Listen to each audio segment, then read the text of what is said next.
Les événements qui ont déclenché la réalisation de ce documentaire se sont déroulés à Breitenbach au Rhin, en Alsace, où les auteurs de ce film résident. Un groupe d'habitants du village, opposé à l'installation d'une antenne de téléphonie mobile à proximité des maisons, nous a proposé de nous joindre à leur action. Ce qui, au départ, n'était qu'une simple activité de militants, s'est transformé en une enquête complexe qui a révélé des enjeux insoupçonnés, dépassant largement notre problématique locale. Pierre-Emmanuel Georges est médecin. Père de 2 enfants, il est parmi les premiers concernés par ce projet d'antenne. Sa maison est toute proche du lieu d'implantation prévu. Depuis des semaines, il a examiné dans la littérature scientifique les études sur la question des ondes électromagnétiques et de la santé.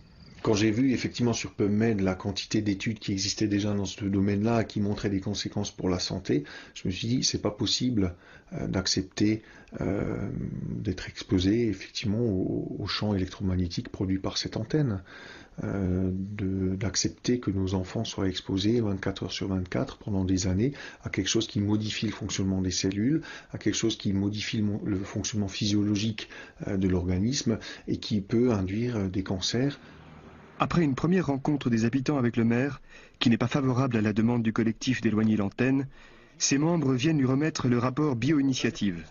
C'est une compilation d'études publiées dans des revues scientifiques sur les risques potentiels des champs électromagnétiques dus à l'électricité et aux radiofréquences de la téléphonie mobile. Ce que je voudrais faire devant la presse, c'est vous remettre donc officiellement ce rapport.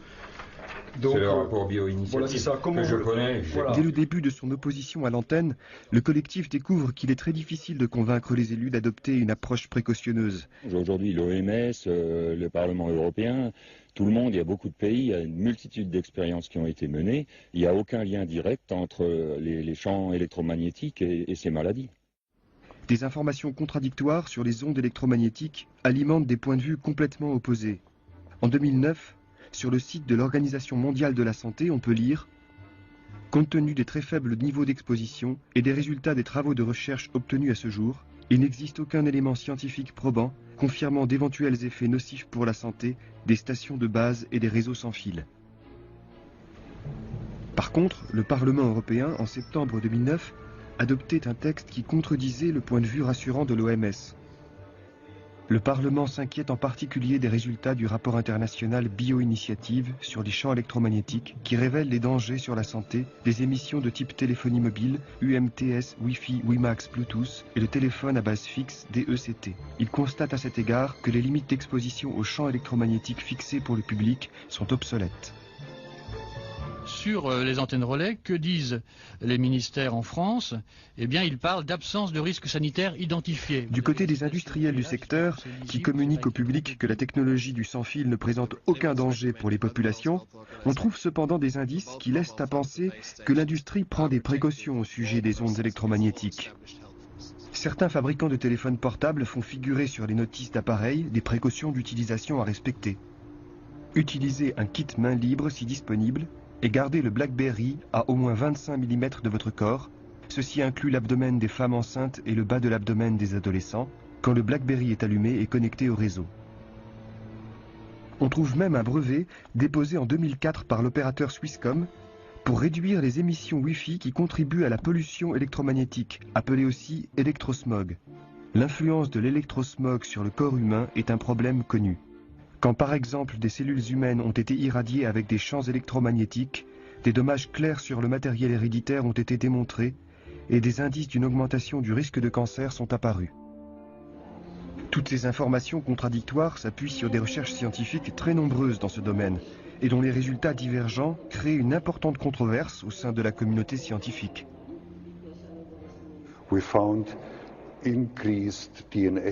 Nous avons trouvé une augmentation des lésions de l'ADN après l'exposition de cellules humaines à des basses fréquences et à des hautes fréquences. De mon point de vue, les preuves concernant le cancer vont de plus en plus dans le sens qu'il n'y a pas de lien. Même au niveau international, comme ici au cours d'une conférence scientifique à Bruxelles, organisée par le CENIR, l'agence d'expertise de la Commission européenne, les avis s'opposent. Sur les effets biologiques, donc en particulier sur les effets sur les cellules, je n'ai pas entendu grand-chose. Alors des omissions de ce genre, C'est vrai qu'elles ne sont pas susceptibles de rétablir la confiance dans l'expertise. Elles montrent, pour moi, très clairement une lecture biaisée des résultats scientifiques. Elles me posent problème. Mon commentaire, c'est que si à partir de toutes les personnes que j'ai entendues aujourd'hui, vous pouvez en conclure qu'il y a un consensus, c'est parce que tous ceux qui auraient pu exprimer un avis contraire ont été soigneusement écartés ou pas pris en compte.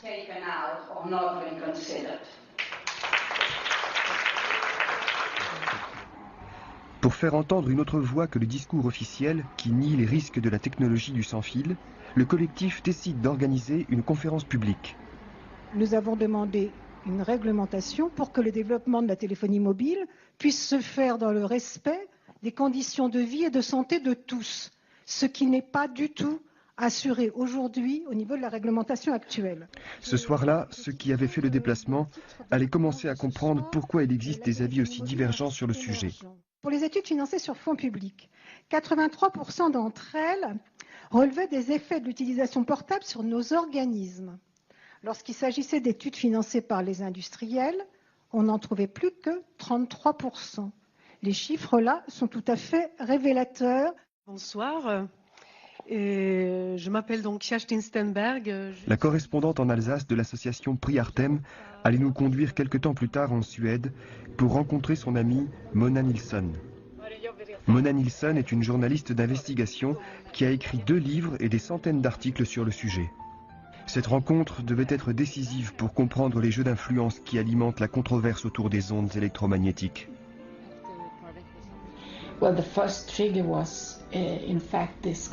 L'événement qui a déclenché mon intérêt pour ce sujet a été une conversation avec un ingénieur de la compagnie Ericsson qui avait de sérieux problèmes de santé. Il m'a dit qu'il y avait déjà 10 ans qu'Ericsson était tout à fait au courant que ces rayonnements provoquaient des dommages à leurs employés, qu'ils avaient de graves problèmes avec de nombreux ingénieurs qui étaient devenus électro-hypersensibles après avoir été exposés à ces rayonnements.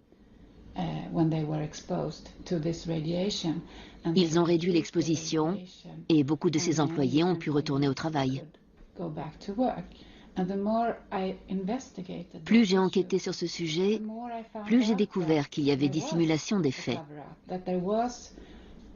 Il y avait une énorme quantité de connaissances scientifiques et de recherches qui, déjà dans les années 90, indiquaient que ces rayonnements pouvaient être cancérogènes, qu'ils pouvaient provoquer le cancer chez l'homme et aussi d'autres maladies. Mona Nilsson a interviewé de nombreuses personnes qui ont été longtemps exposées au rayonnement électromagnétique. Tore Fallström, un ancien ingénieur de chez Motorola, est concerné à plus d'un titre par cette question. J'ai travaillé pour la recherche dans les télécommunications pendant 17 ans et jamais je n'ai entendu quelqu'un évoquer des questions de santé. C'est vraiment étrange pour moi. Comment ça? Comment vous pouvez expliquer que c'est tabou? Je ne sais pas. Je pense qu'ils nous cachent ces informations parce qu'ils ne veulent pas que ceux qui travaillent pour la recherche soient concernés par ça.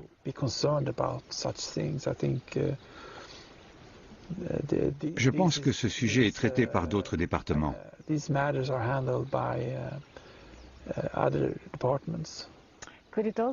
que c'était pas aussi parce que vous n'étiez pas autorisé à parler des risques pour la santé? Je connais le cas d'un ingénieur d'Ericsson qui sait que la technologie du sans-fil, la technologie des téléphones portables, a des conséquences sur la santé. Mais il a trop peur de perdre son travail pour agir.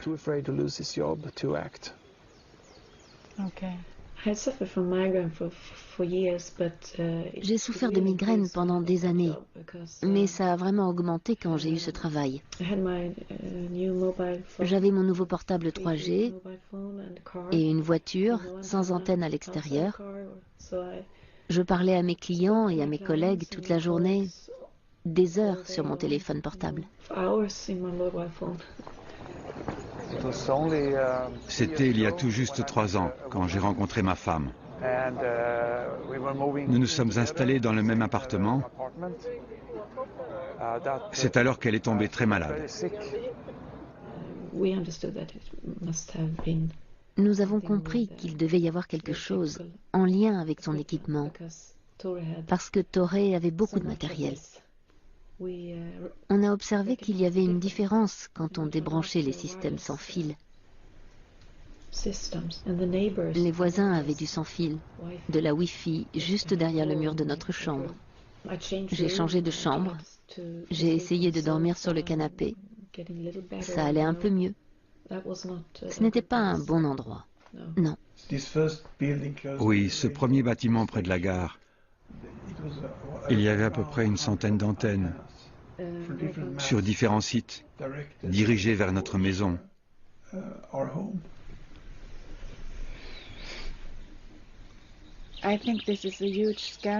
Je pense que c'est un énorme scandale, dans la mesure où nous avons en Suède le plus gros fournisseur d'antennes de téléphonie mobile, Ericsson, et que nous n'avons pas d'études dans ce pays sur l'effet des antennes relais sur la santé.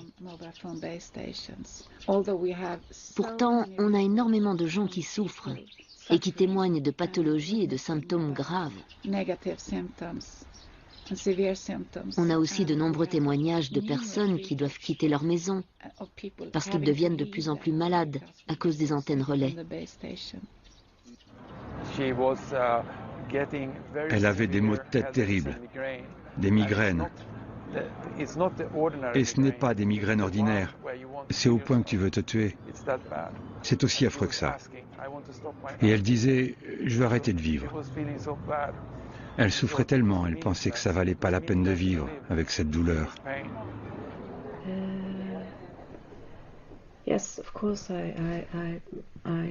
Oui, c'est vrai. J'avais le sentiment que j'allais en finir avec cette vie. Parce que c'est tellement compliqué. La situation est tellement difficile à vivre. C'est un cauchemar dont on ne se réveille pas.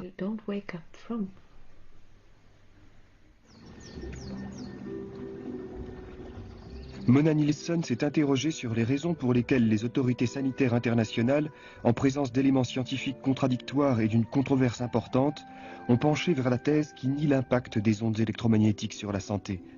Dans ses ouvrages, elle a révélé des pratiques mises en œuvre par les industriels de la téléphonie mobile qui permettent de comprendre les causes de ce positionnement des autorités sanitaires.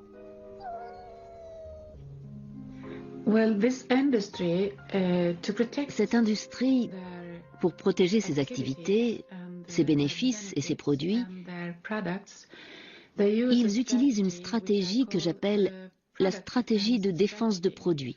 Et l'objectif de cette stratégie, c'est de conserver une réglementation et des lois favorables aux affaires de cette industrie. Et l'industrie a adopté une stratégie depuis une vingtaine d'années qui provient des États-Unis, au fond qui provient, c'est une stratégie déjà adoptée dans les années 30 par Reynolds et par Philip Morris pour défendre le tabac. C'est-à-dire dès que des scientifiques peuvent démontrer qu'il y a des problèmes environnementaux ou sanitaires avec un produit, avec une technologie, alors tout de suite ils installent une stratégie globale, par exemple en donnant des fonds à des universités, à des laboratoires qui en ont besoin, et alors en leur disant il faut des contre-expertises, et dans ces contre-expertises, même vous n'avez même pas besoin de dire qu'il n'y a rien avec tout ça, mais seulement mettez en doute la première étude donc, qui montre ses effets. C'est normalement ce mécanisme-là qu'ils choisissent. I'm Dr. David Michaels. La stratégie de défense de produits a été médiatisée par le docteur David Michaels, épidémiologiste et haut responsable en santé publique sous l'administration Clinton. Il a écrit un livre intitulé « Le doute et leurs produits » ou « Comment l'attaque de l'industrie sur la science menace notre santé ». Il a révélé que les industriels du tabac aux États-Unis ont été les premiers à mettre au point les techniques de défense de produits. Dans les années 50, des études scientifiques indépendantes avaient déjà éveillé les premiers soupçons sur la nocivité de la cigarette. Alors s'est répandue l'idée que le tabac pouvait être dangereux pour la santé. Les politiques ont voté des lois afin de protéger les populations. Le public, qui jusque-là fumait en toute innocence, a réduit sa consommation. Les industriels ont compris que ces lois menaçaient leur activité. Les fabricants de cigarettes sont contactés à cette époque par le cabinet de relations publiques Hill & Knowlton de New York, qui propose ses services pour empêcher de nouvelles réglementations qui limiteraient plus encore la vente du tabac. Les communicants mettent au point une stratégie de défense de produits qui consiste à tromper le public et la classe politique en mettant en doute les preuves scientifiques qui s'accumulent sur la dangerosité de la cigarette. Avec la complicité de scientifiques mercenaires, ils construisent minutieusement et de toutes pièces une incertitude sur la nocivité du tabac. Le doute est notre produit, car il est le meilleur moyen de combattre l'ensemble des faits qui existent dans l'esprit du grand public. C'est aussi le moyen d'établir une controverse. La stratégie de base des relations publiques des fabricants américains pour répondre à la controverse sanitaire autour du tabac est gérée par l'Institut du tabac et se concentre sur les techniques et pratiques suivantes. Faire connaître la recherche scientifique financée par l'industrie qui produit des preuves contraires aux conclusions défavorables ou du moins aide à garder la question ouverte. Aujourd'hui, la connaissance de ces archives permet de reconnaître ces mêmes méthodes qui sont toujours utilisées par d'autres industries. Pour certains observateurs, dont la journaliste Mona Nilsson, la téléphonie mobile serait dans ce cas. Une partie de cette stratégie consiste à financer de la recherche scientifique pour montrer que cette technologie ne représente aucun risque pour la santé et de danger pour les gens et l'environnement. Par conséquent, cette industrie finance beaucoup de recherche et cette recherche ne montre pas d'effets provenant de ces rayonnements. Ils mettent en place des cabinets, des cabinets d'avocats, etc. pour défendre leurs produits et ils ont des milliards pour le faire. Ils ont l'argent pour le faire et comme ça, ils arrivent toujours à créer le doute et dans le doute, le décideur politique ne va pas agir parce qu'il va dire oui, les uns disent il y a quelque chose, les autres disent il n'y a rien et donc je ne peux pas agir, il faut refaire des études. Alors ils ont atteint leur but, c'est de gagner du temps, de pouvoir écouler leurs produits. Après avoir conçu la stratégie de défense de produits pour l'industrie du tabac, le cabinet de relations publiques Hill & Knowlton a proposé ses compétences à des clients potentiels. Ce document vante des exemples d'industries toxiques ou polluantes dont le cabinet a assuré avec succès la défense auprès des agences sanitaires ou devant les tribunaux. Amiante, dioxine, CFC destructeur de la couche d'ozone. Dupont a demandé à Hill & Knowlton de l'aider à calmer les craintes, à obtenir de meilleurs avis sur le problème et à gagner 2 ou 3 ans avant que le gouvernement interdise les CFC. La situation de la création du doute et de l'entretien du doute a changé au fil des années. Et donc maintenant, ce sont finalement des scientifiques qui vont porter la parole du fait qu'il n'y a pas d'effet, que ce n'est pas démontré. Et si tous les scientifiques étaient parfaitement indépendants, on pourrait discuter uniquement de science sur la valeur de ces risques. Et vraisemblablement, un certain nombre des scientifiques qui sont présentés comme indépendants ont en réalité des conflits d'intérêts. À la suite de Hill & Knowlton, une nouvelle catégorie de consultants est née. Ce sont des cabinets de conseil qui recrutent des membres de la communauté scientifique, monnayant leur expertise de 80 à 900 $ l'heure pour défendre des industries dont les produits sont fortement suspectés d'être dangereux pour la santé ou l'environnement. Cette stratégie a un double objectif. Empêcher l'adoption de réglementations strictes qui conduiraient à limiter, voire interdire certains produits toxiques, et éviter aux industriels les charges financières d'indemnisation des victimes professionnelles et environnementales. Nos nombreux engagements sont conclus directement avec de grandes entreprises ou par des avocats ou des compagnies d'assurance dont les clients anticipent ou sont engagés dans des procès relatifs à leurs produits, équipements ou services. Nous appliquons notre expertise à résumer, à interpréter les données scientifiques et conduisons des études épidémiologiques. En 1993, aux États-Unis, Larry King reçoit dans son émission David Reynard, un citoyen américain qui attaque les opérateurs de téléphonie mobile suite au décès de sa femme d'une tumeur au cerveau. L'événement provoque une vague d'inquiétude dans le pays. Les cours de la bourse des opérateurs de téléphonie mobile chutent. Les particuliers annulent leur abonnement. L'année suivante, en 1994, une étude conduite par les docteurs Lay et Singh met en évidence que les émissions de téléphonie mobile provoquent des dommages sur des cellules cérébrales de cerveau de rat. La direction de Motorola, une des entreprises du secteur les plus influentes de l'époque, met immédiatement en place une stratégie de défense de produits, comme le révèlent ces extraits d'un document de travail confidentiel publié en 1997 par la revue indépendante Microwave News. Comment Motorola peut-il minimiser l'importance de l'étude de Lay? Quelles études pouvez-vous citer pour prouver que l'énergie des radiofréquences n'affecte pas l'ADN? Il n'est pas dans l'intérêt de Motorola de se mettre en avant sur ce sujet.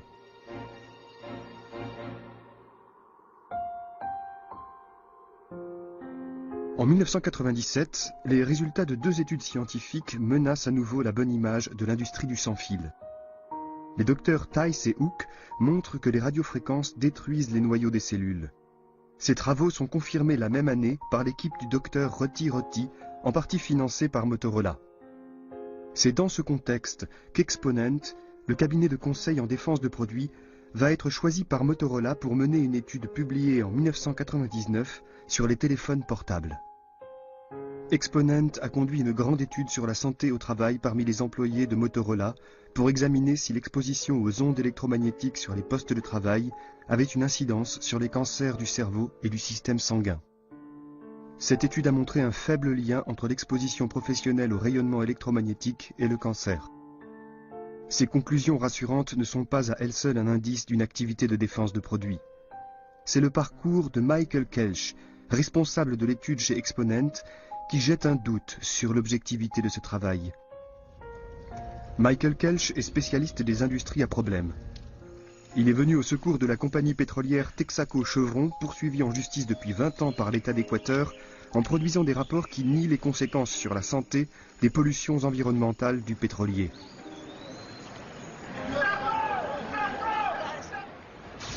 Il défend également depuis des années les fabricants automobiles américains qui utilisent l'amiante dans les plaquettes de frein, malgré le classement de cette substance comme cancérigène par l'OMS. C'est la même chose avec le plomb, avec les PCB, qu'il y a eu toutes les affaires qu'il y a avec l'amiante, toutes les affaires qu'il y a eu au courant des 20 dernières années, c'est toujours la même chose. Il y a toujours des agences officielles qui disent non, il n'y a rien, nous ne trouvons rien. Il y a toujours des universitaires très souvent payés pour leurs travaux par les industriels qui disent non, il n'y a pas de problème. En fait, cette science financée par l'industrie pollue la science.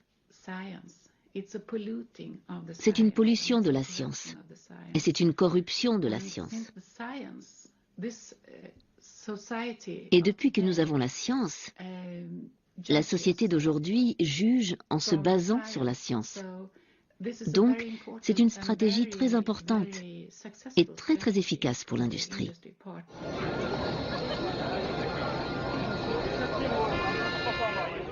L'exposition du public au rayonnement électromagnétique est réglementée au niveau international par des valeurs limites, appelées normes. Ces normes, qui peuvent varier dans un rapport de 1 à 100 d'un pays à l'autre, sont contestées depuis des années par des scientifiques et des citoyens.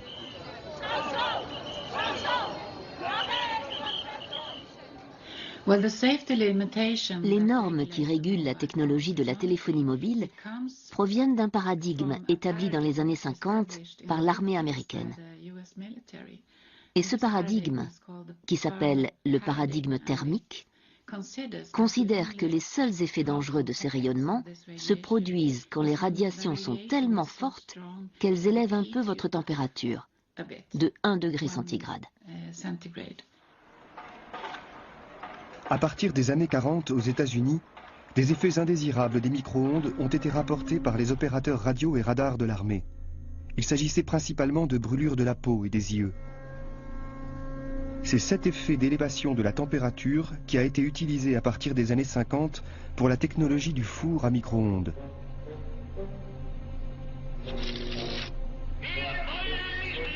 Dix ans plus tôt, l'urgence historique de la guerre conduit à concentrer une activité de recherche intense dans le domaine électronique. La technologie des micro-ondes devient aux États-Unis prioritaire, au même titre que la recherche atomique. Les radars se développent, se miniaturisent et sont produits en série pour être utilisés dans les avions. Les radars jouent un rôle essentiel dans la victoire des Alliés.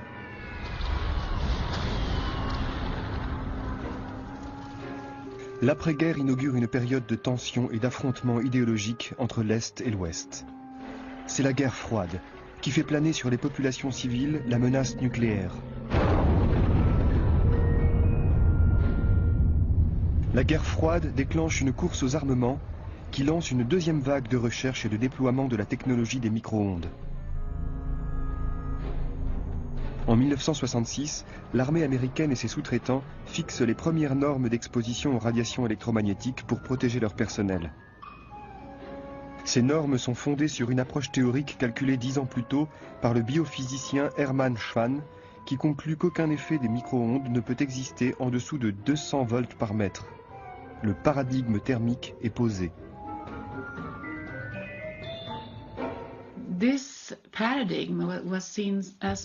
Ce paradigme était très important pour les militaires et la défense des États-Unis, particulièrement durant la guerre froide dans les années 70. C'était considéré comme stratégique pour la défense des États-Unis, qui avait un système de radar très efficace. Et ce système avait besoin de ses limites très élevées. Mais depuis les années 60, au sein de l'armée américaine, le doute commence à planer sur l'innocuité de la technologie des micro-ondes en dessous des seuils fixés pour protéger des effets thermiques. En pleine guerre froide en 1962, les Américains découvrent que leur ambassade à Moscou est exposée depuis 10 ans à des rayonnements électromagnétiques par les services secrets soviétiques. Un tiers du personnel y est anormalement malade et 2 ambassadeurs meurent de cancer. Les pratiques des soviétiques à l'encontre de l'ambassade américaine pouvaient sembler incompréhensibles si on se limitait à la vision occidentale du paradigme thermique. Mais les Russes avaient développé une approche élargie des effets des micro-ondes. Pendant les années 60 et 70, les scientifiques d'Europe de l'Est ont fait des études sur les effets biologiques non thermiques de ces expositions aux micro-ondes. Ils ont observé que les radiations, bien en dessous des normes qui sont utilisées aujourd'hui pour la téléphonie mobile, provoquaient des symptômes qu'ils ont appelés le syndrome des micro-ondes. Les autorités américaines se sont penchées sur ces études russes qui décrivaient les effets provoqués par une exposition faible et prolongée à des champs électromagnétiques en dessous des normes américaines. Dans un rapport des années 70 d'un sous-traitant de l'armée, ces études soviétiques sont analysées et le syndrome des micro-ondes y est décrit dans le détail. Migraine chronique, douleur cardiaque, bradycardie, augmentation de la pression artérielle. D'autres rapports, dont celui de l'Agence du renseignement militaire des États-Unis, font état de ces effets. Les personnels exposés aux radiations micro-ondes en dessous des niveaux thermiques ont plus de perturbations neurologiques, cardiovasculaires et sanguines que le personnel non exposé. En 1971, un rapport de la Navy recense au niveau mondial un grand nombre d'études qui révèlent des effets biologiques suspectés d'être provoqués par les rayonnements électromagnétiques. Plus de 2000 références sur les réponses biologiques aux radiofréquences et aux radiations micro-ondes, publiées jusqu'en juin 1971, sont inclus dans cette bibliographie. Diminution de la fertilité, stérilité, altération du développement fœtal, attaque, convulsions, aberration chromosomique. Dans un autre rapport de l'armée, mortalité par cancer et base aérienne, il est indiqué: l'exposition chronique aux micro-ondes de faible intensité et ondes pulsées caractéristiques des radars pourrait influencer l'immunité et être la cause du taux important de mortalité par cancer autour des bases aériennes. Le problème avec cet endroit, c'est que nous avons un aéroport militaire à 1 kilomètre de la maison. Si tu as des soucis avec les rayonnements électromagnétiques, eh bien c'est le pire endroit au monde pour vivre.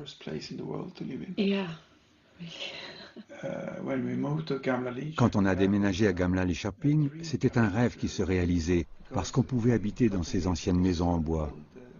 Toutes les maisons avaient un jardin magnifique. On était près de la ville. Nous pensions que ce serait mieux, mais c'est devenu pire après 1 an. On a oublié qu'il y avait un aéroport militaire. On n'a jamais pensé à ça. On n'a pas compris que les pistes d'atterrissage étaient dirigées vers Gamla-Lidköping. Quand ils démarrent leur système, je peux le sentir. 10 minutes avant que ça commence, j'ai des violents maux de tête. Je dis à Torres, ça y est, c'est reparti.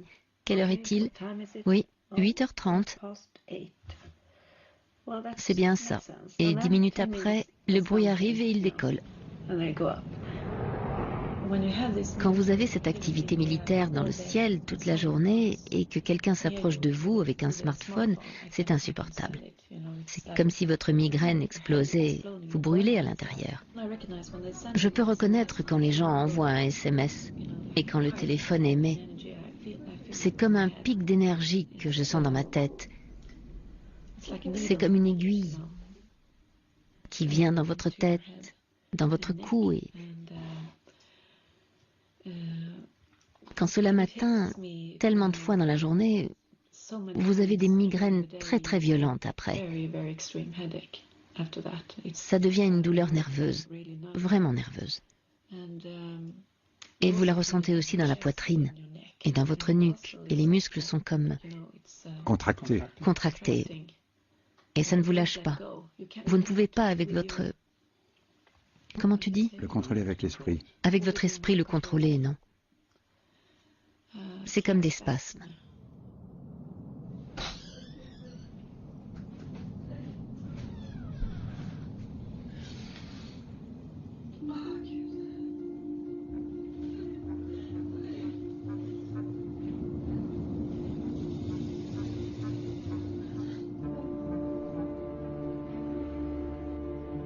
Les effets des micro-ondes sur la santé, mis en évidence par les scientifiques russes, n'étaient pas l'unique raison de l'intérêt de l'armée américaine pour les travaux soviétiques dans les années 70. Le développement d'armes utilisant les micro-ondes les préoccupait davantage. Les normes soviétiques dans les années 70, plus précautionneuses, 1000 fois plus basses que celles des États-Unis, sont alors soupçonnées par l'armée américaine et l'industrie militaire d'être une stratégie des Russes pour empêcher le bloc de l'Ouest de développer des armes à micro-ondes. Ils essaient de limiter notre efficacité opérationnelle en mettant des obstacles inutiles à notre utilisation de dispositifs micro-ondes, en particulier les armes. Pour plaider en faveur des normes instaurées par les Américains, l'argument économique est aussi avancé dans ce rapport de l'armée. Si les nations occidentales étaient plus strictes sur les normes d'exposition, cela aurait des effets défavorables pour l'industrie et le fonctionnement militaire. Plus tard, l'industrie des télécommunications a suivi la voie tracée par les militaires pour exploiter cette technologie qui pouvait exister grâce à ses limites très très élevées, qui sont en fait destinées à protéger l'industrie et non pas les gens et l'environnement.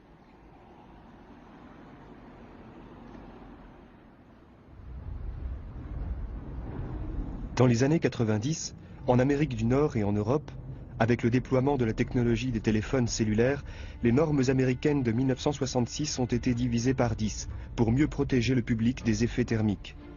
Ces normes sont encore en vigueur aujourd'hui. Elles limitent l'exposition de 41 à 61 volts par mètre selon les technologies.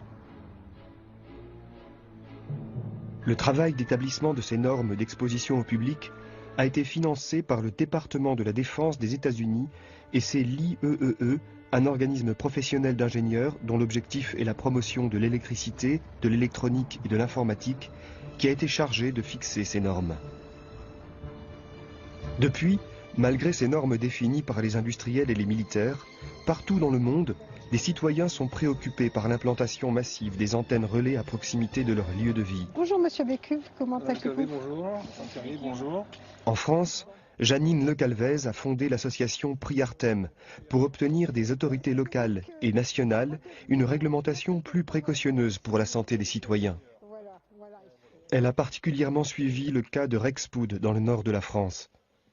Ici, les opérateurs ont installé leurs antennes à 100 mètres d'une école.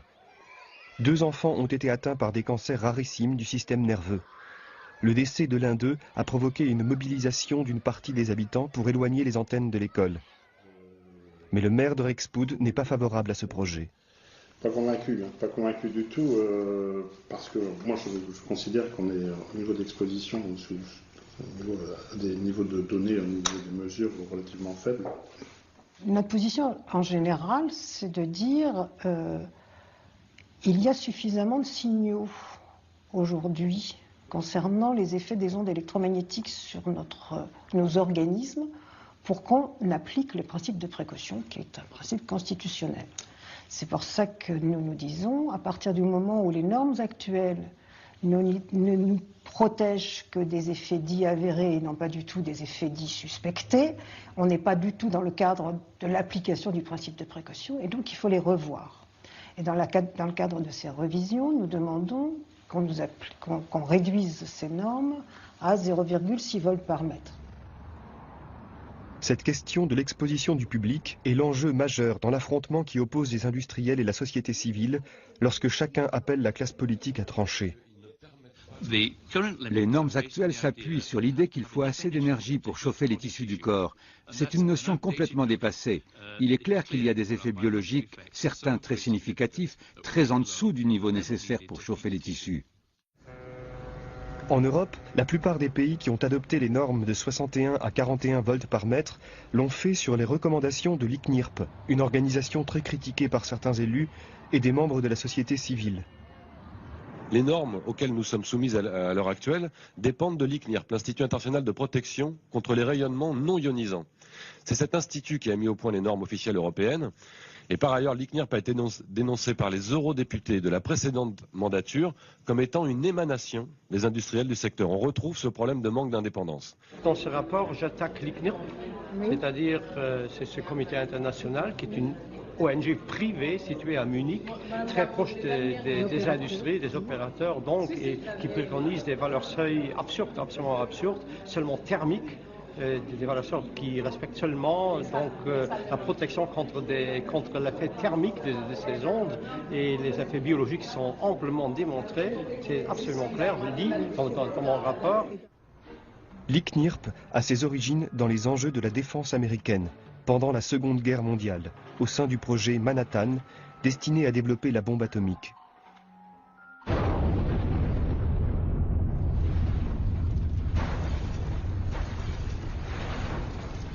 Un groupe de scientifiques fut affecté à étudier les effets sur la santé des rayonnements ionisants. Ces physiciens nucléaires ont ensuite créé en 1956 une organisation professionnelle, la Health Physics Society aux États-Unis, puis au niveau international, l'IRPA en 1965. Le but affiché de l'IRPA est de développer des pratiques de protection vis-à-vis des rayonnements ionisants, utilisés en médecine et dans l'industrie. C'est ce groupement de scientifiques financé par l'industrie nucléaire qui crée en Europe en 1992 une filiale de l'IRPA, la Commission internationale de protection contre les rayonnements non ionisants, ou l'ICNIRP, destinée à mettre en place des standards dans le domaine des rayonnements électromagnétiques. Encore aujourd'hui, plus de 20 ans après sa création, l'ICNIRP est toujours financé par l'IRPA, qui participe à la nomination de ses experts, et tout document qui émane de l'ICNIRP doit obtenir l'aval de l'IRPA avant publication. L'ICNIRP est composé d'experts qui sont tous d'accord sur le fait que ces normes, basées sur le vieux paradigme des années 50, suffisent à protéger la santé humaine. Et aucun expert critique n'est autorisé ou invité dans cette organisation. Et l'ICNIRP défend, rapport après rapport, ces vieilles normes qui montrent de plus en plus qu'elles ne protègent pas la santé humaine et l'environnement.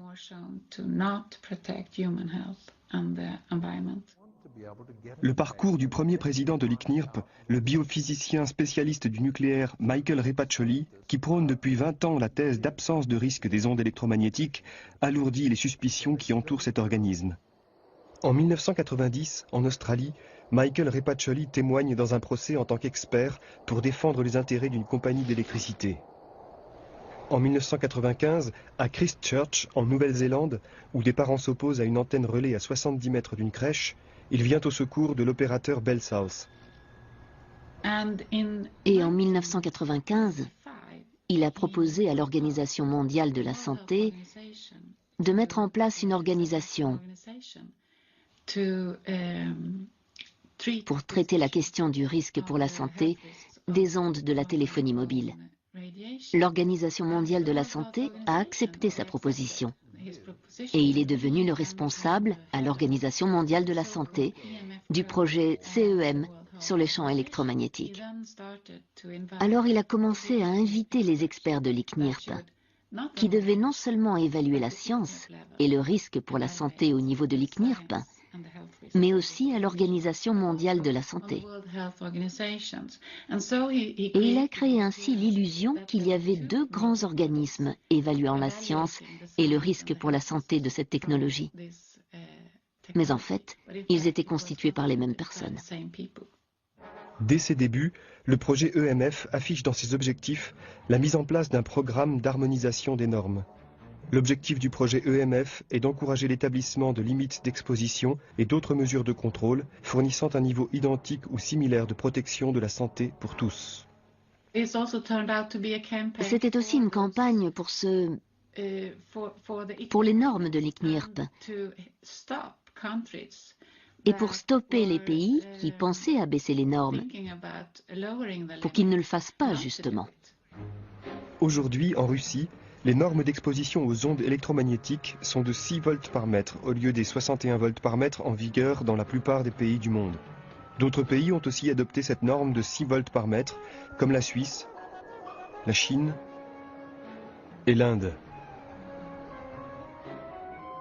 Paradoxalement, le but du projet EMF au sein de l'OMS est d'inciter les pays ayant des normes strictes à les abandonner pour adopter les normes des pays occidentaux qui sont moins protectrices des populations. Effectivement, ça paraît logique de monter vers les pays qui sont plus protectifs, mais tout en sachant que cette protection est basée plutôt sur des mesures qui n'ont pas encore montré qu'il y avait un lien entre l'exposition et les risques pour la santé publique. Vous voulez dire que par exemple les études chinoises et russes sur lesquelles sont basées les normes de ces pays n'ont pas montré qu'il y avait un risque pour la santé? Non, j'ai plutôt, en fait, ce sont des normes basées sur une décision nationale prise pour des raisons différentes et combinées, et qui chacun a sélectionné une espèce de son modèle dans l'absence d'une recommandation officielle claire sur ces questions. Donc en fait, c'est plutôt... Non, je ne dis pas que ça, il y a des pays qui ont plus logique que d'autres. C'est simplement peut-être plus de pression sociale en demandant certaines normes que dans d'autres. Il est peu vraisemblable que la Russie, dans les années 90, ou la Chine, ait établi leurs normes d'exposition en cédant à une pression sociale. Ce sont plutôt des recommandations qui font les pays en se basant sur des fois un peu la perception de la population, en suivant d'autres modèles. Nous, on essaye d'harmoniser comment ils vont calculer ces potentiels risques. Donc, on aide dans la méthodologie, mais on n'a pas de normes à proposer par l'instant. En réalité, l'OMS propose à ses pays membres un document modèle pour mettre en place une législation et des normes sur les champs électromagnétiques. Ce sont les seuils de l'ICNIRP, 100 fois supérieurs aux standards russes et chinois, que l'OMS recommande. Dès le début, quand il a démarré ce projet à l'Organisation mondiale de la santé, Repacholi a invité à la fois l'industrie militaire et l'industrie de la téléphonie mobile dans les réunions où ils étaient censés discuter de la connaissance scientifique et des recherches qui devaient être faites sur cette question. Donc, l'industrie a eu de l'influence sur les recherches qui devaient être faites et sur qui devait les mener, à travers l'Organisation mondiale de la santé. Vous ne trouvez pas que c'est une situation équivoque pour l'OMS de collaborer avec l'armée américaine pour l'établissement des normes sanitaires? Écoutez, ce n'est pas l'armée américaine, c'est le laboratoire de l'armée américaine. Et je ne sais pas exactement lequel c'est, maintenant il faut que je regarde, mais c'est probablement parce qu'ils ont énormément d'expérience sur les radars. Quand on est dans une organisation qui s'occupe de santé, une collaboration avec une organisation comme l'armée américaine, c'est quand même on va dire des intérêts qui n'ont rien à voir en fin de compte. Une organisation américaine pourrait avoir des intérêts qui vont contre la santé, pourquoi? L'armée américaine? C'est pas une question de l'armée militaire, comme je vous dis. Si jamais il y a un centre qui collaborait, c'était autant que laboratoire. Vous savez que même Contrairement aux affirmations de Marianera, les centres de recherche avec lesquels l'OMS collabore font partie intégrante de l'armée américaine. Ils co-organisent même avec l'OMS des conférences comme celle de Bangkok en 2004, dont le but était de faire adopter par les pays non alignés les normes de l'ICNIRP, moins protectrices des populations.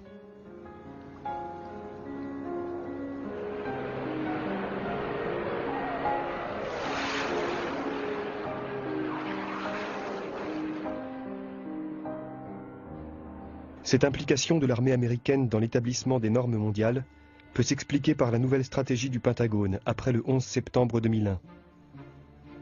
Le déploiement des bases militaires américaines a été réorganisé en réduisant leur taille et en multipliant leur nombre dans les endroits stratégiques aux quatre coins de la planète. Mais les normes en vigueur en Asie, en Russie et en Europe de l'Est étaient des obstacles pour les équipements radars de ces petites bases américaines. Malgré une importante contestation populaire dans certains pays, comme la Pologne ou la République tchèque, la campagne d'harmonisation de l'OMS, menée par Michael Repacholi, a porté ses fruits. Plusieurs pays ont abandonné leurs normes protectrices pour permettre aux radars américains de fonctionner.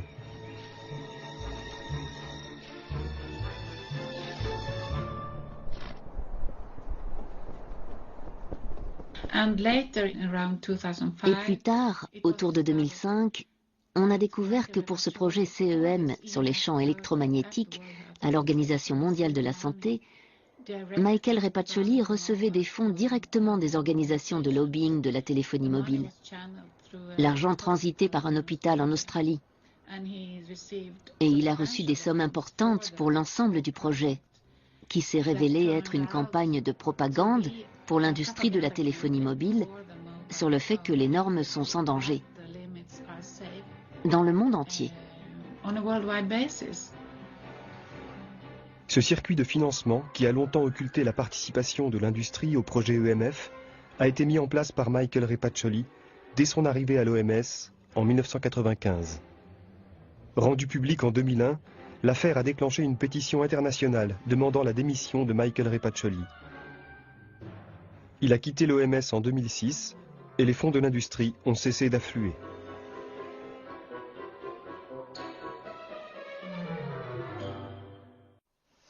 Monsieur le maire, vous n'avez pas le moindre doute sur la possibilité qu'il y ait une influence de... vous n'avez pas le moindre doute. Parce que si vous aviez le moindre doute, vous ne pourriez pas dire que la situation vous convient. Je ne dis pas ça, je dis que c'est la moins pire. C'est la moins pire pour le moment. Moi, je n'ai pas entendu clairement de votre part, c'est pour ça que je reviens à ma question. Est-ce que vous n'avez pas le moindre doute ? Est-ce que vous n'avez pas le moindre doute? Est-ce que pour vous, il n'y a pas quelque part le doute sur l'innocuité de ces installations par rapport aux 2 cas qui ont été diagnostiqués dans l'école? Tu crois qu'il subit des pressions pour maintenir à ce point une position Ah oui, intenable. Intenable qu'il ne peut pas justifier, je veux dire.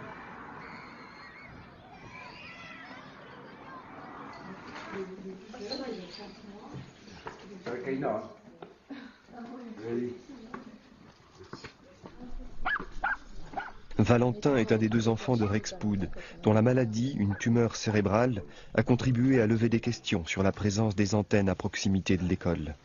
Ça a commencé en janvier 2007. Il avait tout le temps mal à la tête, mais des petites douleurs qui ne duraient pas très longtemps. Et il avait quel âge à ce moment-là? Il allait avoir 7 ans. On sentait qu'il était pas comme d'habitude, quoi. Une fatigue, il était tout le temps fatigué. Jusqu'en mai, un matin, il s'est levé, pas des maux de tête, mais il y a eu des vomissements. On est allé voir le neurologue au mois de juin, et là ils ont vu qu'il y avait une grosse tumeur de plus de 5 cm de diamètre, et qu'il fallait le faire tout de suite hospitaliser. Après, il a eu sa rechute 3 semaines après, des maux de tête. Non, il n'y avait pas des maux de tête, il y avait des douleurs tout partout dans le corps. Et puis là, pareil, on est parti d'urgence sur l'île, et puis là ils ont vu qu'il faisait une grosse rechute avec métastase au niveau des ménages. Voilà. La colonne vertébrale. Ouais, ménage, colonne vertébrale, et puis il s'est retrouvé handicapé, quoi. Et les médecins, est-ce qu'ils ont fait le lien? Non, moi j'ai posé la question. On a posé la question. Et alors? Non. J'ai demandé si c'était pas dû à des antennes. Non, c'est dans les gènes. Moi, j'ai fait le recensement des écoles concernées par une concentration anormale de ce type de pathologie. Et il y a 6 cas. Il y a Saint-Cyr, il y a Ruitz, il y a Rexpoud, il y a Draveil, il y a Lyon et Villeneuve-de-la-Raho. Et à chaque fois, c'est les mêmes types de pathologies. Cerveau et sang. Sang ou moléculaire, on est pensé. Je veux dire, ça interpelle quand même. Ils n'ont pas plus d'éléments pour dire ce n'est sûrement pas ça que nous pour dire c'est sûrement ça.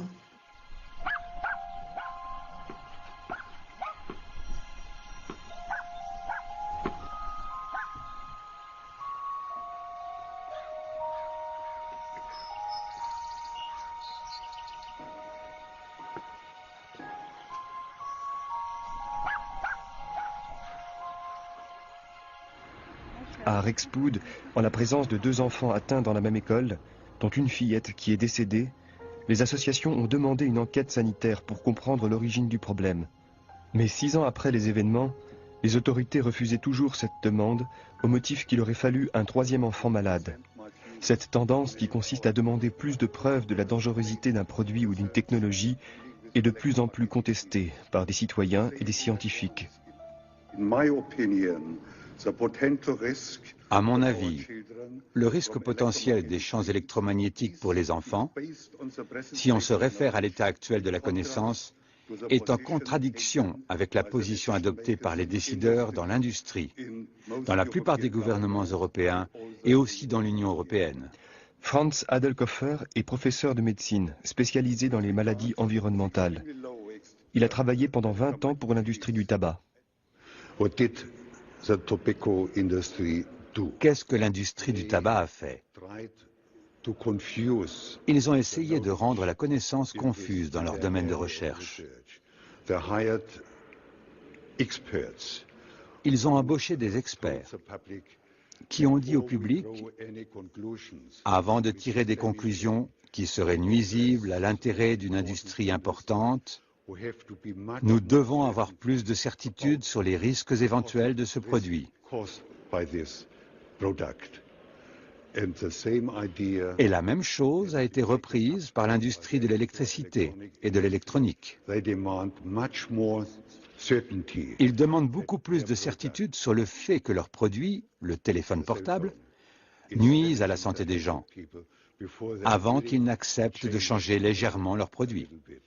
Pour le téléphone mobile, nier l'existence même des preuves qui apparaissent progressivement autour d'une technologie est une façon détournée de réclamer encore plus de preuves. C'est ce que font les industriels. Bien, je cite, « Aucune preuve scientifique ne permet de démontrer aujourd'hui que l'utilisation des téléphones mobiles présente un risque pour la santé. » Une preuve scientifique d'un risque sanitaire implique la certitude absolue d'un lien de cause à effet entre un agent et une maladie. Avant que ce lien de causalité soit admis de façon incontestable, il existe une gradation des niveaux de la preuve dans le domaine scientifique. Lorsque vous dites qu'il n'y a pas de relation de cause à effet, ce que vous voulez dire, c'est qu'il n'existe aucune preuve à un niveau très élevé. Entre ce niveau très élevé et rien, où il n'y a aucune preuve d'un lien de causalité, il y a une longue suite de preuves qui va d'une légère suspicion scientifique du risque, où nous en étions il y a 3 ans avec les tumeurs de la tête et les cancers, dans le groupe exposé dont j'ai parlé, à des soupçons scientifiques de risque, à des raisons d'inquiétude, à un équilibre des probabilités, à une certitude raisonnable, etc. On retrouve cette approche graduée de la preuve dans la classification des agents cancérogènes du Centre international de recherche sur le cancer de l'OMS, le CIRC. En fonction de la connaissance scientifique disponible, une substance ou une technologie sera classée dans la catégorie qui correspond au niveau des certitudes de sa dangerosité. Cette classification s'échelonne en 5 groupes. En 2011, le CIRC a classé les ondes électromagnétiques dans la catégorie 2B, c'est-à-dire possiblement cancérogènes. Le Dr Ban était responsable de la publication du rapport sur cette classification. La conclusion, premièrement, se basait sur les études épidémiologiques en combinaison avec les études très bien contrôlées dans le laboratoire chez les animaux. Et la combinaison de ces deux données, deux bases de données, donne en anglais limited evidence à l'un et limited evidence à l'autre, et une combinaison de deux limited evidence donne une 2B. Limited evidence signifie, selon la définition du CIRC, qu'une association positive a été observée entre l'exposition à l'agent et le cancer, pour laquelle le groupe de travail considère comme crédible un lien de cause à effet, mais sans qu'on puisse éliminer avec une certitude raisonnable le hasard, un biais ou des facteurs de confusion. Pourtant, suite à la classification des ondes électromagnétiques en cancérogènes possibles, aucune campagne de prévention internationale n'a été mise en place par l'OMS. On ne peut pas dire qu'il n'y a rien, parce que l'épidémiologie, et ce n'est pas seulement le téléphone portable, c'est aussi, il y a des données dans l'industrie du plastique, par exemple, les personnes qui sont les techniciens auprès d'installations de radar. Il y a des signaux ici et là qui disent qu'il y a quelque chose par rapport à l'exposition à ce type de radiation. On ne peut pas expliquer, on a des idées, mais on ne peut pas établir un mécanisme. Donc petit à petit, il y a des données qui s'accumulent. Mais je pense que le fait qu'il y ait eu quand même une classification comme cancérogène possible est une indication claire du risque, même si les mécanismes d'action, pour certains, ne sont pas parfaitement connus. Et si on exige d'avoir une connaissance parfaite des mécanismes, de nouveau, on va retarder la prise de précaution ou la prévention. Il existe cependant des études qui pourraient révéler des mécanismes d'action des ondes électromagnétiques sur le vivant.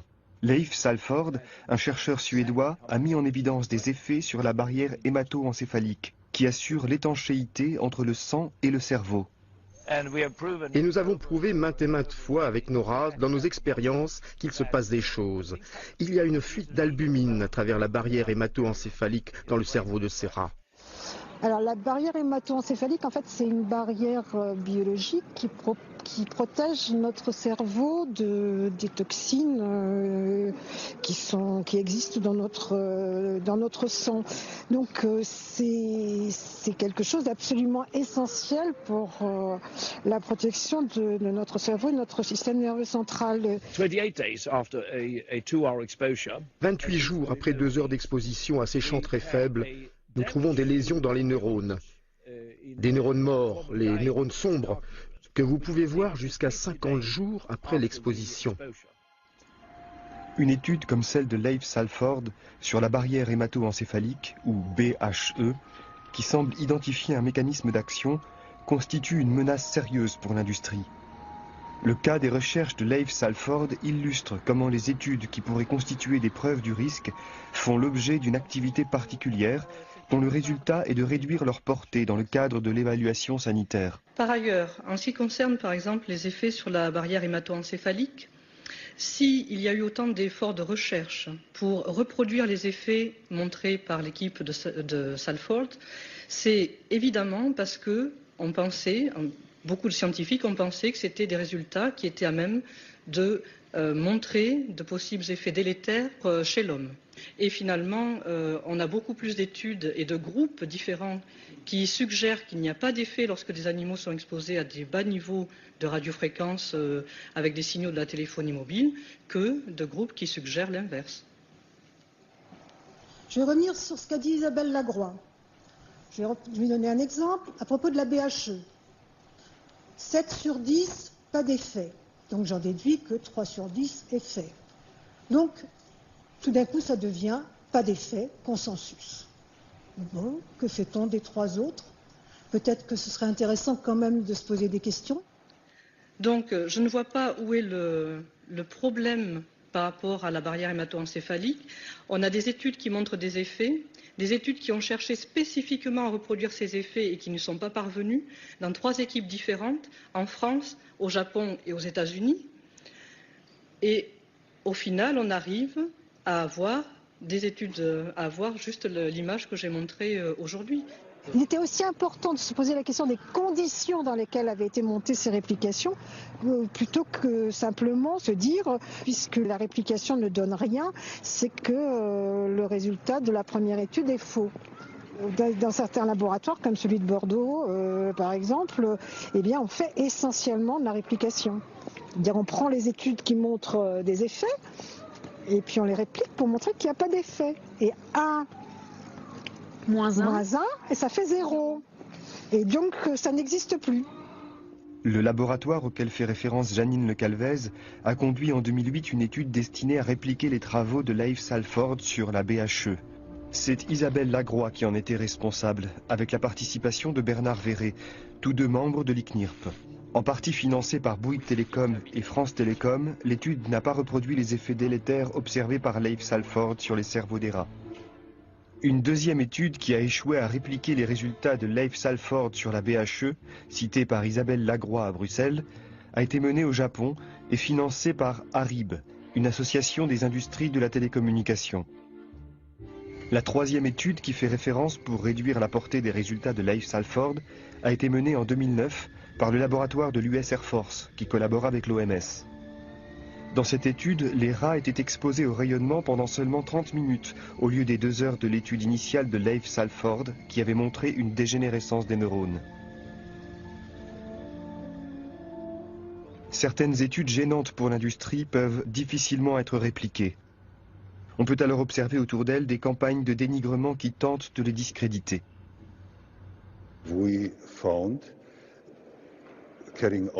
Nous avons trouvé, dans le cadre du projet européen Reflex, que les champs électromagnétiques peuvent augmenter les ruptures des brins d'ADN dans des cellules humaines isolées et le taux des micronucléi.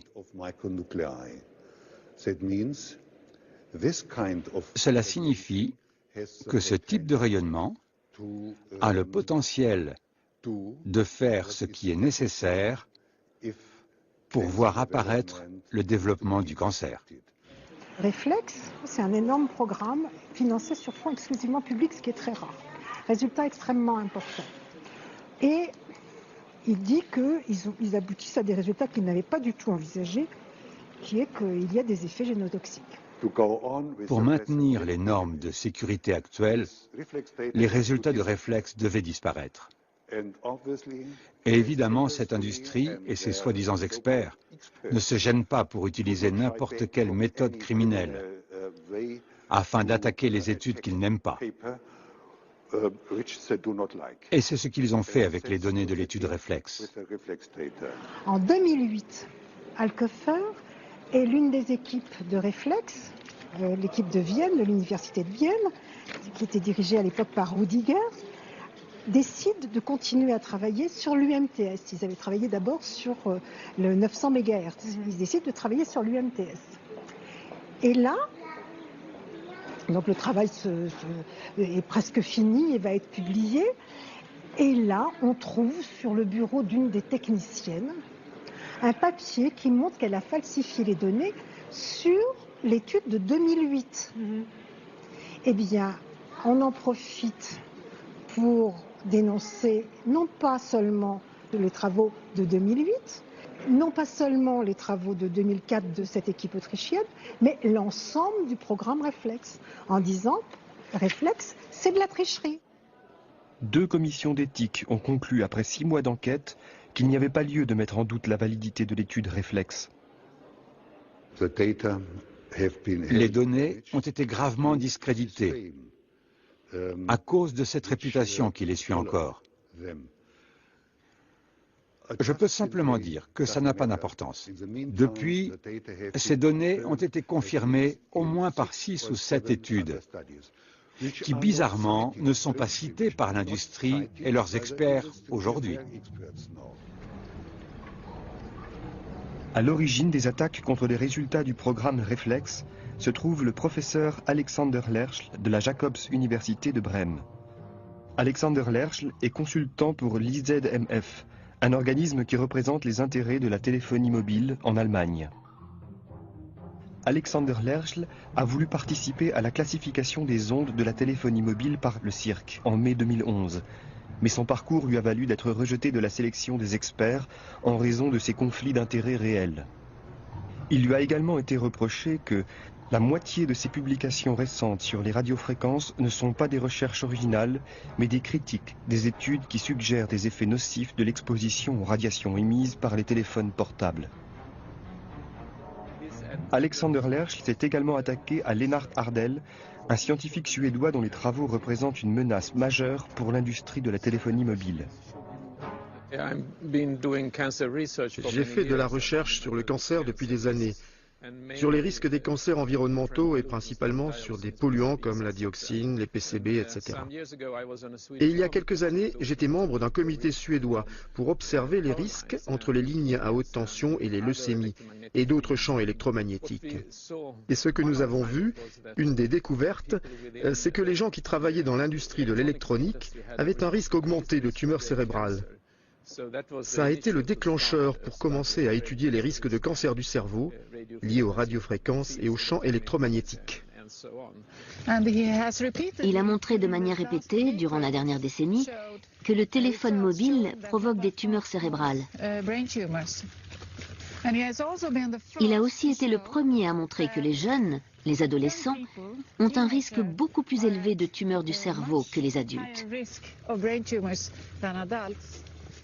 Les attaques contre Lennart Hardell ont débuté en octobre 2012, au moment où la Cour de cassation de Brescia, en Italie, s'est appuyée sur ses études pour indemniser Innocente Marcolini, atteint d'une tumeur au cerveau, attribuée entre autres à l'usage prolongé du téléphone portable pour des raisons professionnelles. Immédiatement après ce précédent judiciaire, Alexander Lerchl attaque publiquement Lennart Hardell sur de prétendues irrégularités dans ses travaux, une affaire vieille de 10 ans, dont les accusations avaient déjà été jugées comme non fondées par la communauté scientifique. Cette précédente attaque était survenue en 2002, au moment où Hardell témoignait en tant qu'expert dans un procès contre l'industriel Motorola, où le plaignant était atteint aussi d'un cancer du cerveau.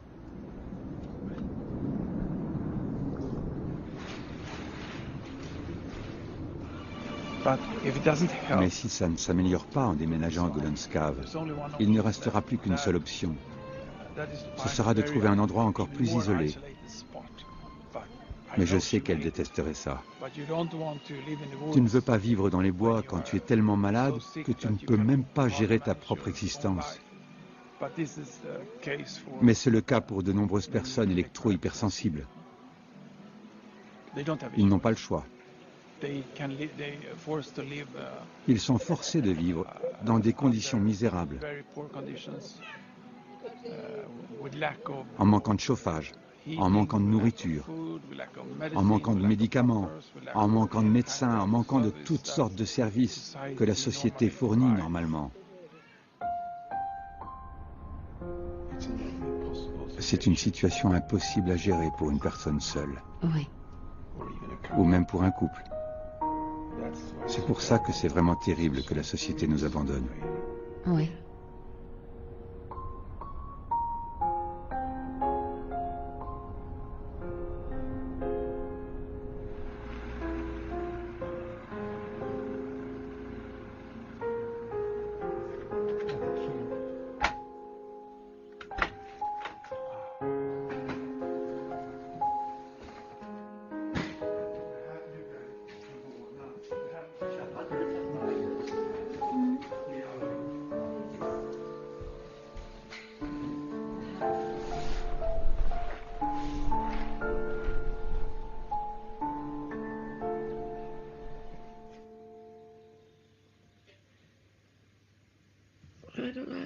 J'ai peur de l'isolement, je pense, et de perdre mes amis, parce que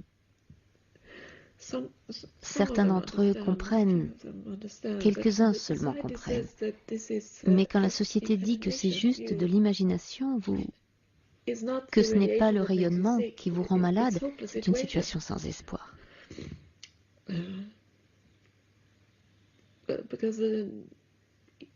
Parce qu'il y a tellement de gens qui ne vous croient pas.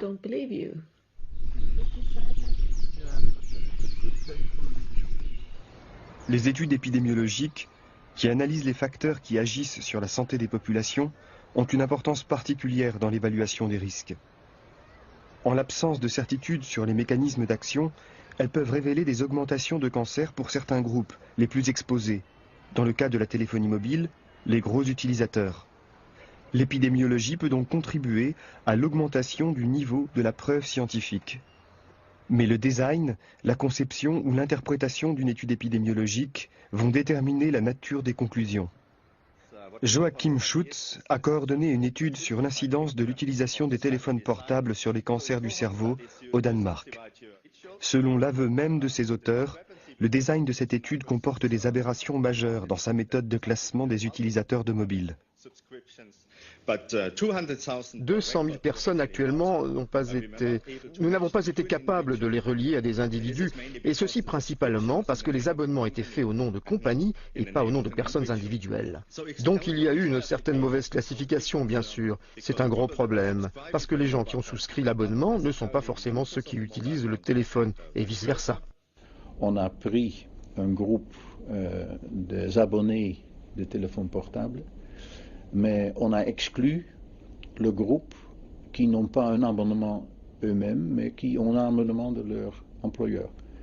Alors on a écarté, laissé à côté un grand groupe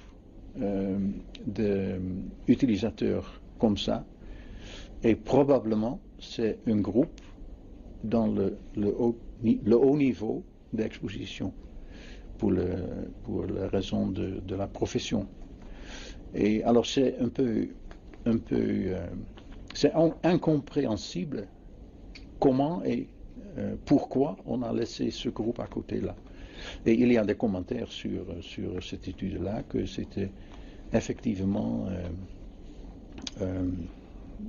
designed to find nothing. Malgré le manque de pertinence scientifique de cette étude cofinancée par les opérateurs Télé Danemark Mobile et Sonophone, Joachim Schutz s'autorise à en tirer des conclusions rassurantes. Néanmoins, cela fournit des preuves contre le risque majeur de tumeurs cérébrales. De 2006 à 2012, Joachim Schutz a mené des recherches pour le compte de l'EPRI, un organisme de promotion des industriels de l'électricité. Alors qu'il était encore en charge de ses travaux, financés par des fonds de l'industrie, il est entré au Centre international de recherche sur le cancer de l'OMS, le CIRC, en 2010, en tant que responsable de la section environnement et radiation. Sa présence au sein du CIRC pourrait expliquer la publication par cette agence des conclusions lénifiantes de l'étude danoise conçue pour ne rien trouver. Cette étude ne montre aucun lien entre l'utilisation de téléphones portables, y compris l'utilisation à long terme de plus de 10 ans, et le risque de gliome ou toute autre tumeur du cerveau. Ça fait partie d'un des signes typiques des amis de l'industrie, des scientifiques financés par l'industrie. Ils montrent toujours le bon côté de l'histoire pour l'industrie, les bons résultats. Mais ils ne parlent pas des résultats négatifs dans les résumés des études, qui est la partie de l'étude que la plupart des gens qui consultent des rapports scientifiques vont lire. Mais les gens ne lisent pas plus que les conclusions? La plupart des gens ne lisent que les résumés. Oui. Les études scientifiques sont résumées à travers leurs conclusions par quelques phrases. Dans la communication de leurs résultats au public, le choix de chaque mot va donc être d'une importance stratégique pour les industriels. Ce fut le cas pour l'étude Interphone, qui a révélé en 2011 que les gros utilisateurs de téléphones portables avaient un risque accru de développer des cancers du cerveau. Une phrase, extraite des conclusions de l'étude Interphone, permet aux industriels de diffuser un message rassurant aux élus européens. Elle a été publiée en mai l'année dernière et n'a pas trouvé, comme vous pouvez voir, au total, d'augmentation du risque de cancer du cerveau. Bien sûr, si vous voulez mal communiquer ces résultats sur les tumeurs de la tête, tout ce que vous avez à faire, c'est d'utiliser le mot « au total », qui a été utilisé dans la présentation précédente. Et n'a pas trouvé, comme vous pouvez voir, au total, d'augmentation du risque de cancer du cerveau. Parce que, bien sûr, il n'y a pas de risque au total si on prend toutes les personnes exposées. Il y a un très grand nombre de personnes dans ces études qui ont moins de 10 ans d'exposition, là où le risque ne se manifestera pas. Mais la manière correcte de faire, bien sûr, c'est de se limiter au groupe qui a le plus de risques. Ici, c'est le groupe exposé plus de 10 ans. Si on regarde les études dans leur ensemble, il n'y a pas de risque augmenté de tumeurs du cerveau à l'heure actuelle, mais si on regarde dans les études les personnes qui ont été le plus exposées le plus longtemps, ces personnes-là ont un risque augmenté de tumeurs du cerveau. Même au plus haut niveau des agences sanitaires, à l'OMS, on retrouve des phrases clés qui communiquent de manière ambiguë la réalité de la situation sanitaire et participent au processus de création du doute. En mai 2011, le Centre international de recherche sur le cancer de l'Organisation mondiale de la santé, avec l'aide de 31 experts du monde entier, a classé le rayonnement des radiofréquences, y compris les radiations de la téléphonie mobile, comme peut-être cancérogène, dans la même catégorie que par exemple le plomb. Et 3 semaines plus tard, c'était très étrange, parce que le siège de l'Organisation mondiale de la santé a publié un communiqué qui rejetait le risque de cancer et la classification du cancer. Alors que la classification du CIRC porte sur l'ensemble des radiofréquences, le fact sheet 193 n'évoque que les téléphones portables. Cette formulation crée l'impression que la classification ne concerne pas les autres utilisations des radiofréquences, antennes relais, Wi-Fi, DECT, radar, applications industrielles. Mais la phrase « À ce jour, il n'a jamais été établi que le téléphone portable puisse être à l'origine d'un effet nocif pour la santé » ne tient pas compte de l'apparition d'un début de preuve. Cette formulation de l'OMS ressemble étrangement au discours des industriels qui demandent le niveau le plus élevé de preuves scientifiques. Et le fait que vous-même pouvez interpréter cette phrase comme contradictoire, ça veut dire que c'est pas très clair et c'est même un peu trompeur. Alors on a demandé effectivement l'OMS à Genève de faire en sorte que cet élément soit corrigé dans leur fact sheet. Mais malheureusement, j'ai vérifié, cette phrase est toujours là. D'accord. Et en effet, c'est pas faux, mais c'est pas tout à fait clair pour le public. Parce que quand on lit ça, on dit il n'y a rien. Cette phrase clé a permis aux industriels de diffuser un message qui minimisait la classification du CIRC, alors que celle-ci reconnaissait pourtant un début de preuve d'augmentation des cancers due à l'exposition aux radiofréquences.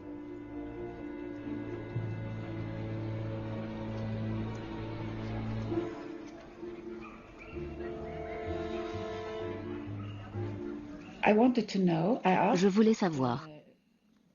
J'ai demandé à la personne responsable à l'Organisation mondiale de la santé, Emily Van de Venter, qui étaient les experts qui avaient écrit ce communiqué.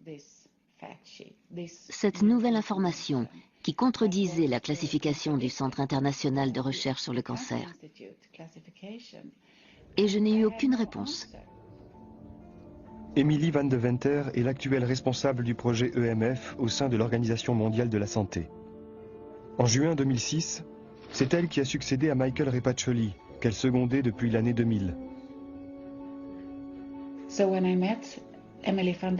Alors, quand j'ai rencontré Emily Van de Venter à Bruxelles, 5 mois plus tard, je l'ai confrontée à mes demandes par email. Et je lui ai dit que je n'avais pas eu de réponse à ma question. Et j'ai répété ma question. Qui sont les experts que vous avez consultés et qui vous ont aidé à écrire ce document? Et elle a encore refusé de répondre à cette simple question. Qui sont les experts? This one was just updated. Yes, but who wrote it? I am in charge of the fact sheet. You wrote it? That the sentences that they're updated with it is a corporate fact sheet. It is not my fact sheet. Yes, but who wrote it at the WHO? I asked you, who wrote? Is it you? When did you? Or did you consult in July? Or did you consult external experts? Who wrote it? Who were the persons? It was already written. Yes, but we who just did? One sentence, 2 sentences. Who were we, the persons? Who changed the sentence? Yes, was it you or did you consult external experts? I changed the sentence. I consulted with a number of experts. Who were they? What is? I think it's interesting to know who is behind. I can send you some, but I'll have to ask my administration if that is an acceptable question. I think she feels very uncertain of her position. Je pense qu'elle se sent très mal à l'aise dans cette situation. Je pense que c'est quelqu'un d'autre qui lui souffle ce qu'elle est supposée dire. Et elle ne savait pas quoi répondre, si c'était des informations sensibles ou pas. Elle devait avoir l'autorisation de quelqu'un d'autre, et je ne sais pas qui est ce quelqu'un d'autre. Emily Van Deventer n'a aucune compétence dans le domaine de la santé. Elle est ingénieure en génie électrique spécialisée dans les champs électromagnétiques. Elle est membre de l'IEEE, l'organisation d'ingénieurs à l'origine des normes internationales d'exposition du public à la téléphonie mobile. Emily Van Deventer a été professeure au département de génie électrique et informatique à l'Université de Toronto, au Canada. Elle y a conduit des recherches financées par les opérateurs de téléphonie Bell Canada et Nortel, puis elle est rentrée à l'OMS. Pendant sa mission de santé publique, Emily Van Deventer a conservé une proximité avec des scientifiques qui travaillent pour l'industrie.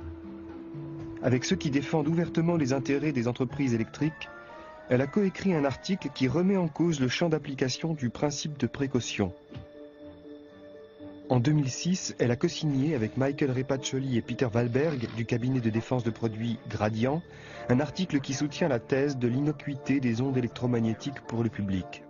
La signature d'Emily Van Deventer a apporté la caution de l'OMS à ce document, qui depuis a été utilisé maintes fois pour des arbitrages au profit des industriels. Cette question des liens d'Emily Van Deventer avec l'industrie est d'autant plus épineuse qu'il a été révélé en 2000, grâce aux archives du tabac, que l'OMS a été infiltrée pendant plus de 10 ans par l'industrie de la cigarette, et ce, par le biais de ses scientifiques mercenaires. Depuis cet épisode douloureux, qui a secoué l'institution, l'OMS a semblé adopter une position vertueuse, en bannissant de ses groupes de travail tous les scientifiques ayant un quelconque lien avec l'industrie du tabac. Mais cette mesure ne s'est pas étendue aux autres activités industrielles susceptibles de pouvoir, elles aussi, influencer à leur avantage les politiques de santé publique de l'OMS. Connaissant l'indulgence de l'OMS sur les conflits d'intérêts de ses experts, en mai 2011, certains sonneurs d'alerte s'inquiétaient de la composition du groupe de travail qui allait évaluer, pour la première fois, les radiofréquences. Anders Albohm devait diriger le groupe qui était capital pour la classification du cancer, le groupe épidémiologique. C'était la partie cruciale de la recherche scientifique, parce que dans les études sur les cellules et chez l'animal, l'industrie de la téléphonie mobile a dominé la recherche. Donc, il n'y avait pas d'équilibre. Personne ne pouvait prétendre que nous avions plus d'études montrant des effets cancérogènes que des études n'en montrant pas. Mais dans le groupe épidémiologique, il y avait en fait beaucoup d'études qui montraient un risque accru de cancer du cerveau. Juste avant la rencontre, nous avons pu montrer que Anders Albohm faisait partie des administrateurs de la société de consultants de son frère Gunnar Albohm. J'ai aussi pu montrer que son frère avait été un lobbyiste pour le principal opérateur de téléphonie mobile suédois, TeliaSonera, depuis de nombreuses années, sans que personne ne le sache. Il n'avait pas indiqué qu'il était membre du conseil d'administration de cette société de consultants qui mentionne spécifiquement l'industrie des télécommunications comme l'une de ses activités. Suite à la révélation de Mona Nilsson, Anders Albohm, ex-membre de l'ICNIRP et toujours consultant pour cette organisation, a dû renvoyer à l'OMS une deuxième déclaration de conflit d'intérêts corrigée. Dans un email au cirque, il se justifie en déclarant que cette information sur sa position d'administrateur dans sa société de lobbying ne lui a jamais semblé être pertinente. Le 20 mai, 3 jours avant l'ouverture de la session, Anders Albohm est exclu du groupe d'experts. La première chose que Albohm a faite quand il a su qu'il devait être renvoyé des experts de l'évaluation, a été de tenter de faire aussi éjecter Hardel du groupe d'experts. Parce que Lennart Hardel, qui a constamment montré que les rayonnements des téléphones mobiles représentaient un risque pour les cancers du cerveau, faisait aussi partie des 32 experts de l'évaluation. Et Anders Albohm a tenté à plusieurs reprises d'influencer le cirque pour qu'il se débarrasse aussi de Hardel. Dans un email du 20 mai, adressé au directeur du cirque, Anders Albohm essaie de réactiver la campagne de dénigrement qui avait tenté de discréditer Lennart Hardel en 2002, au moment du procès Newman contre Motorola. Il accuse aussi Lennart Hardel de conflit d'intérêts, invoquant des collaborations avec Cindy Sage, une gérante d'une société de conseil pour la protection contre les ondes électromagnétiques. Ces deux accusations seront vérifiées par le cirque et rejetées. Lennart Hardel participera à la rencontre. Le dimanche 22 mai à 8h53 du matin, Anders Albohm envoie un nouvel email à Christopher Wilde, le directeur du cirque, pour tenter une dernière fois d'obtenir l'exclusion de Lennart Hardel. Le même jour, Maria Fechtin, vice-présidente de l'ICNIRP et proche collaboratrice d'Anders Albohm, transfère l'ensemble de cette correspondance à 15 collaborateurs de l'ICNIRP. Le lendemain, jour d'ouverture de la session, elle adresse une lettre au directeur du cirque pour tenter, à nouveau, de faire exclure Lennart Hardel. Le document est signé collectivement par une vingtaine d'experts, dont la majorité sont des collègues d'Anders Albohm ou des membres de l'ICNIRP. Le premier signataire est le professeur Hans Olof Adami, un des instigateurs de la campagne de dénigrement contre Lennart Hardel en 2002 et consultant occasionnel pour le cabinet de défense de produits Exponent.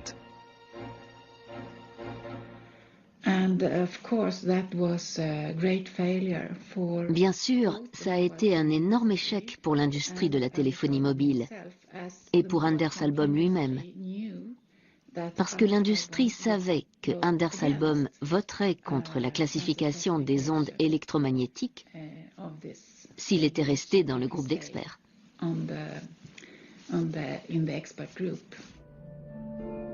En mai 2011, pour la première fois, 40 ans après les premières études qui avaient révélé la nocivité des micro-ondes, cette technologie a été officiellement déclarée comme peut-être cancérogène. Cet événement n'aurait peut-être pas eu lieu sans l'intervention de lanceurs d'alerte qui se sont relayés depuis plusieurs décennies pour révéler au public les manigances des stratèges de la défense de produits. Mais ce combat est loin d'être terminé, car les scientifiques mercenaires restent impunis. Anders Albohm a quitté la société de lobbying Gunnar Albohm, mais participe toujours à des programmes de recherche internationaux comme l'étude Cosmos. On retrouve à ses côtés Maria Fechtin, la vice-présidente de l'ICNIRP, et Joachim Schutz, co-auteur de la très critiquée étude danoise Conçue pour ne rien trouver. Quelques jours après la session du cirque, alors que l'OMS se préparait à publier le Fact Sheet 193, qui allait minimiser la classification de son agence d'évaluation, Mona Nilsson mettait la main sur un nouveau document qui allongeait la liste des indices sur les relations de complicité entre l'OMS et l'industrie. J'ai obtenu cette information en demandant à l'Institut Karolinska une copie de la correspondance d'email entre Anders Albohm et Emily Van Deventer de l'Organisation mondiale de la santé. Le dimanche 22 mai à 22h11, la veille de l'ouverture de la session d'évaluation du cirque, Emily Van Deventer écrit à Anders Albohm qui vient d'être démasqué pour avoir dissimulé ses liens avec l'industrie. « Cher Anders, ceci est vraiment une situation malheureuse. Outre le changement de perspective vraiment inquiétant que votre absence va créer, j'étais également impatiente d'entendre votre point de vue argumenté dans un forum important, et j'espérais vous avoir pour le déjeuner dimanche prochain. » Même Emily Van Deventer, à l'Organisation mondiale de la santé, considère que c'est très inquiétant, le changement de perspective que l'absence de Anders Albohm pourrait provoquer au cirque sur la classification des rayonnements des téléphones mobiles. Cela nous révèle quelque chose sur l'attitude d'Emily Van Deventer, sur le fait que c'est inquiétant si on obtient une classification de ces rayonnements. Mais pour qui est-ce inquiétant?